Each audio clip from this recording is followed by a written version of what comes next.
Polar bears are on thin ice, and if we continue at the rate of greenhouse gas emissions that we're at now, the ice will break, leaving polar bear populations at a point of no return. Polar bears in Churchill, Manitoba are feeling the effects of greenhouse gas emissions firsthand.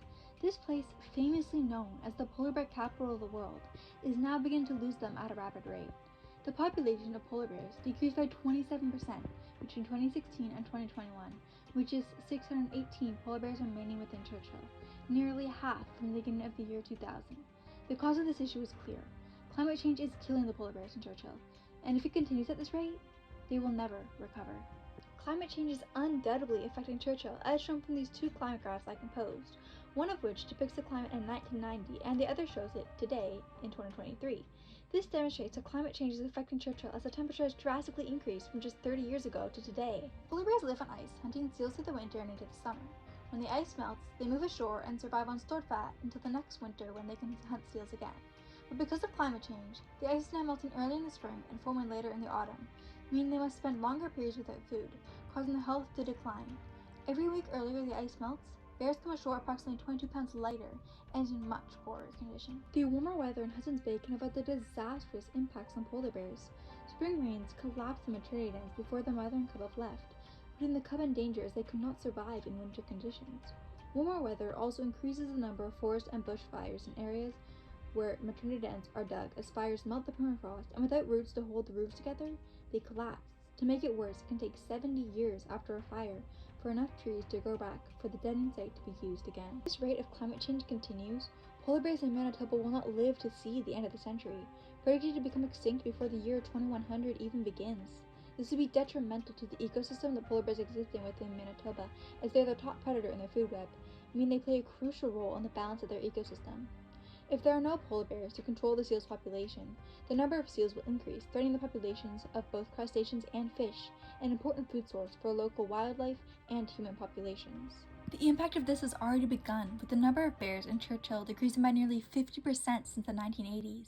If nothing is done soon, when people say Manitoba is the polar bear capital of the world, they'll be speaking in past tense. People are the ones who are endangering the polar bears, and now it's time for us to save them. Since climate change is the direct reason for the endangered polar bear populations within Churchill, to save the polar bears we need to lower the consequences of climate change. The best way to do this is to adopt a more eco-friendly lifestyle. This would include actions like lowering your heater in the winter, walking instead of driving, and using public transportation as often as feasible. These may seem like simple actions, but with enough people following a sustainable way of life, it will greatly reduce the amount of greenhouse gases in the atmosphere. Greenhouse gases are gases that surround and insulate the Earth like a blanket. It allows the sun to warm the Earth's surface but blocks the warmth from escaping back into space. As these gases continue to be emitted into the atmosphere, they form a thicker layer, and just like the blanket, the thicker it is, the more heat it holds.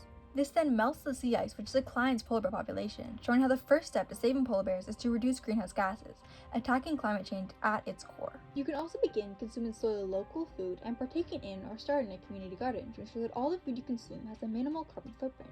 If you want to get involved in a creative way, you can plan with your coworkers or classmates days in a week. You can all carpool so that less greenhouse gases are emitted. You can also organize carbon footprint challenges among friends, family, or colleagues.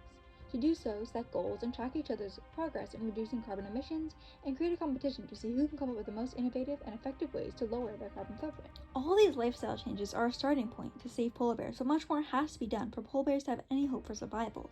One of these more major actions could be to sign Indigenous-led initiatives, one of which protects polar bear maternity dens. By safeguarding these areas, cubs won't have their life taken away before they even have a chance to live it. We must reduce our greenhouse gas emissions and take action to save the polar bears, or future generations won't even recognize the animal we are trying so desperately to save. Though, were we really trying desperately at all? Or will polar bears always destined to be another animal on the never-ending list of those people have driven to extinction?